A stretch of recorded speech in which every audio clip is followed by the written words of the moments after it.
Mucho se ha hablado en el último tiempo acerca de la ciencia de datos, pero ¿qué es finalmente la ciencia de datos y cuáles son los conceptos principales que están alrededor de esta área?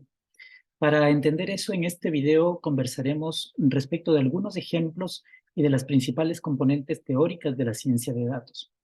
Comencemos.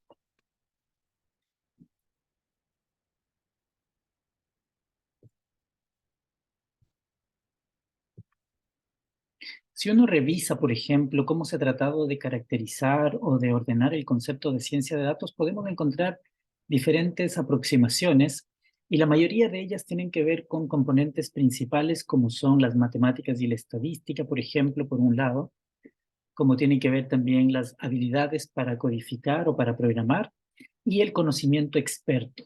Con más o menos detalle, las personas que han tratado de explicarnos este campo llegan al acuerdo de que es necesario y requerido conocimiento experto, conocimiento del dominio del tema, ¿sí?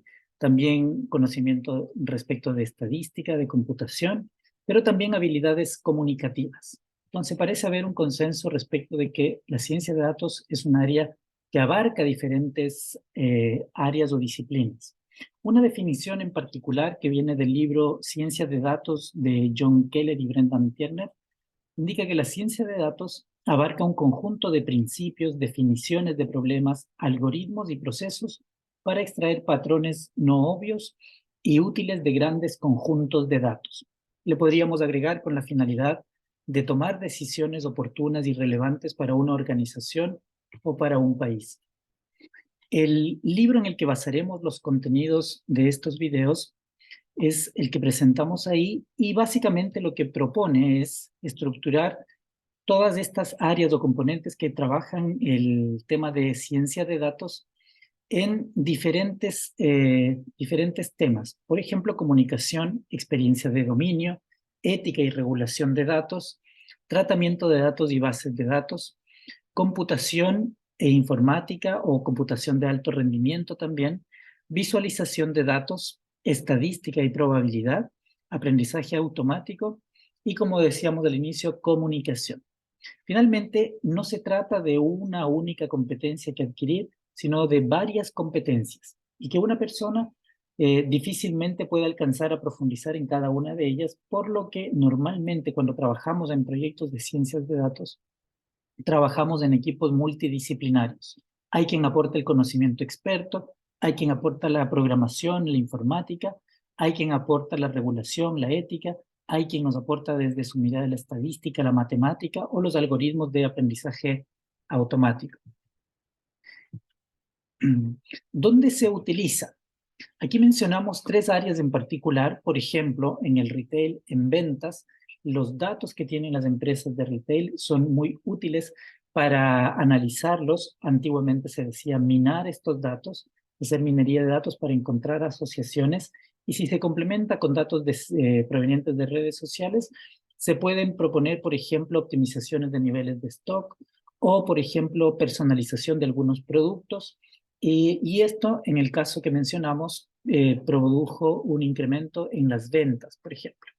Los gobiernos también utilizan ciencia de datos, ¿no es cierto? Aquí mencionamos dos ejemplos, uno que tiene que ver con medicina de precisión y otro que tiene que ver con cómo los sensores, los objetos conectados a Internet que se encuentran en las ciudades nos pueden ayudar a planificar a futuro mejores ciudades más amigables con las personas.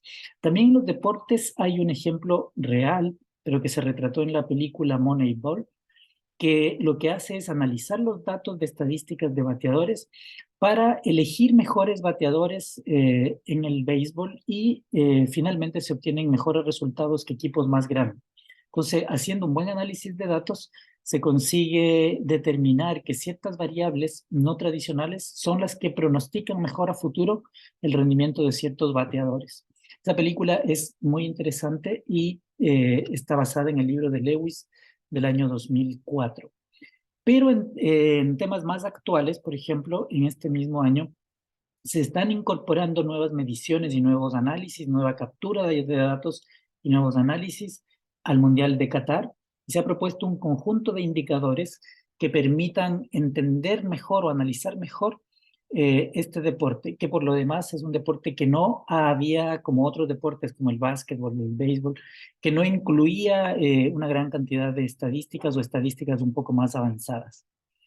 En Chile, hace poco con la pandemia, también se propusieron diferentes componentes basadas en datos y Chile como país, gobierno, se adjudicó un premio recientemente respecto de el análisis de datos o proyectos de ciencia de datos que incluía 4 componentes: una plataforma de movilidad que se llamó COVID Analytics, la búsqueda activa de casos de zonas críticas, el monitoreo de respuestas a vacunas contra el COVID-19 y la proyección de ocupación de camas UCI.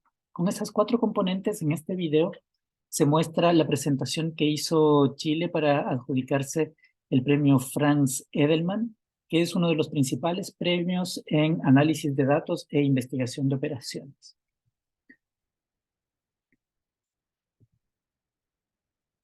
Aquí, en otro ejemplo local a nivel de educación, los autores proponen estudiar, analizar los datos de matrículas en educación superior y también de postulación a la educación superior para colocarlos en una plataforma de recomendación para que los estudiantes que postulan a la educación superior puedan conocer algunas carreras que probablemente no están siendo consideradas en su postulación a la educación superior. Y esto se trabaja alrededor de 12 años, muchos registros provistos por el Ministerio de Educación producen una red de carreras que están más cerca o más lejos unas de otras y que lo que hacen es, cuando un postulante nuevo llega, le recomienda algunas áreas o algunas carreras que podrían estar siendo no consideradas en su postulación. Muy parecido a lo que hacen sistemas recomendadores como el de Netflix u otros en esta aplicación a nivel local que se puede visitar en esa dirección web. Se está produciendo y se está poniendo a la disposición de los ciudadanos para que puedan tomar mejores decisiones. En un ejemplo adicional, esta vez en el área de la información científica, lo que hicimos fue construir un mapa de la ciencia que permitiera encontrar cercanía entre diferentes áreas de la ciencia para determinar, por ejemplo, las instituciones, los países o las personas en qué áreas de la ciencia están trabajando y cómo se proyectan al futuro. Tratar de predecir en el futuro qué nodos de este mapa de la ciencia se van a activar. Voy a tomar este ejemplo para realizar un análisis a profundidad respecto de las áreas que mencionamos e ir describiendo cada una de ellas. ¿Sí? Por ejemplo, en términos de experiencia de dominio, esto se sitúa en el área de las ciencias de la información, la política en investigación, también la economía, la política pública. Entonces se requirió de conocimiento experto, de economistas, bibliotecólogos que apoyaran con su conocimiento para ese proyecto. En términos de ética, se trabajaron con datos públicos que se encuentran en Internet y se accedió a ellos respetando las políticas de uso de esos datos de los sitios de Google Scholar y de Simago. En términos de tratamiento de datos y bases de datos, que es donde hay que poner el mayor esfuerzo en los proyectos de datos, ya que hay que hacer limpieza y hay que hacer también match de datos, hay que mezclar los datos. En este caso, se tomaron estas 2 fuentes de datos, se juntaron y se publicaron en una base de datos tipo NoSQL, que vamos a mencionar más adelante. También, para el tema de lo que tiene que ver con computación e informática, se procesaron códigos especiales que descargan la información de manera automática que se denominan scrappers y se utilizaron los lenguajes de programación Python y también R. Para los temas de visualización se construyó esta red compleja que vimos en la slide anterior, que está creada en función de un software que se llama Gephi, acompañado de otro que se llama iGraph. En términos de estadística y probabilidad, además de todos los test estadísticos que se realizaron, en particular, se trabajó con una probabilidad condicional, que es la que junta 2 áreas de la ciencia. Determinamos la probabilidad condicional de que algún académico aleatoriamente publique en 2 áreas de la ciencia al mismo tiempo. Eso es lo que le da fortaleza a esos enlaces que ustedes vieron en la slide anterior. En términos de algoritmos de aprendizaje automático de Machine Learning, utilizamos un algoritmo de clasificación para revisar cómo se iban a activar futuras áreas de la ciencia en base al histórico de la producción científica de individuos o instituciones. Y finalmente, la comunicación se realizó a través de papers para la comunidad científica, pero también videos de difusión, como el que compartimos anteriormente, y también artículos de difusión en revistas no científicas. De esa forma, nosotros podemos analizar un proyecto de datos y ver cada una de las componentes involucradas en esta temática. ¿Por qué ahora, en esta última década, y algunos mitos referentes a la ciencia de datos? Básicamente por 4 razones principales. La primera, el Big Data, comienzan a aparecer a partir de la web 2.0, de las redes sociales y de los teléfonos inteligentes.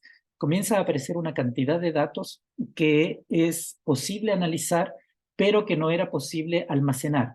Entonces también comienza a surgir nueva tecnología. Entonces, actualmente tenemos mayor disposición y mayor disponibilidad de datos.